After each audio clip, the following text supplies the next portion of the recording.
एक युवक ने शादी के कुछ साल बाद पिता से कहा कि वह विदेश जाकर व्यापार करना चाहता है।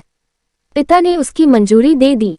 युवक अपने माँ बाप और गर्भवती पत्नी को छोड़कर व्यापार करने विदेश चला गया। उसने विदेश में कड़ी मेहनत की और धन कमाया और वह बहुत अमीर सेठ बन गया। लगभग 15 वर्ष धन कमाने में बीत गए तो उसे वापस घर लौटने की इच्छा हुई। पत्नी को पत्र लिखकर उसने आने की सूचना दी और जहाज में बैठ गया। वह सेठ कुछ दिनों बाद अपने नगर पहुंचा। नगर के एक चौराहे पर ही उसने देखा कि एक व्यक्ति एक बोर्ड के साथ खड़ा था। उस बोर्ड पर उसने लिख रखा था बेशकीमती ज्ञान के सूत्र। सेठ ने उस व्यक्ति के पास जाकर पता किया तो उसने बताया कि मैं बेशकीमती ज्ञान के सूत्र बेच रहा हूँ। तो सेठ बोला, ठीक है, एक सूत्र मुझे भी दे दो। वह आदमी बोला, मेरे हर ज्ञान सूत्र की कीमत 100 स्वर्ण मुद्राएं हैं। सेठ को यह सौदा महंगा तो लगा लेकिन उसने एक ज्ञान सूत्र खरीद लिया। उस व्यक्ति ने सेठ को ज्ञान का सूत्र दिया, कोई भी कार्य करने से पहले 2 मिनट रुककर सोच लेना। सेठ ने वो सूत्र अपनी डायरी में लिख लिया। सेठ को अपने घर पहुंचते पहुंचते रात हो गई। सेठ ने सोचा, इतने सालों बाद लौटा हूं तो क्यों ना सीधे पत्नी के पास पहुंचकर उसे सरप्राइज दूं। घर के चौकीदारों को इशारों से अंदर कुछ भी कहने से मना कर दिया और सीधे पत्नी के कमरे में गया। वहां का नजारा देखकर वह चौंक गया। उसने देखा कि उसकी पत्नी के साथ एक युवक सोया हुआ था। यह देखकर सेठ गुस्से से आग बबूला हो गया। वह सोचने लगा कि मैं परदेश में उसकी चिंता करता रहा और यह यहाँ अन्य पुरुष के साथ सो रही है।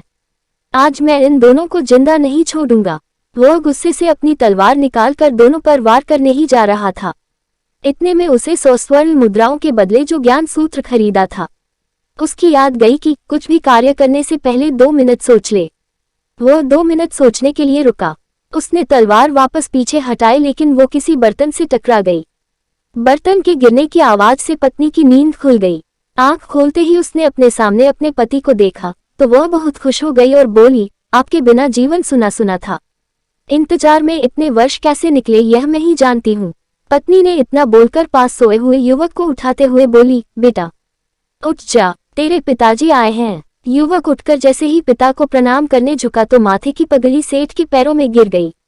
उसके लंबे लंबे बाल बिखर गए। सेठ की पत्नी ने कहा, यह आपकी बेटी है, इसके सम्मान को कोई आंच न आए इसलिए मैंने इसे बचपन से ही पुत्र के समान पालन पोषण और संस्कार दिए हैं। यह सुनकर सेठ की आंखों से आंसू की धारा बह निकली। उसने पत्नी और बेटी को गले लगा लिया और सोचने लगा, यदि आज मैंने उस ज्ञान सूत्र पर अमल नहीं किया होता तो आवेश में आकर कितना अनर्थ हो जाता। मेरे हाथों से मेरा ही निर्दोष परिवार खत्म हो जाता।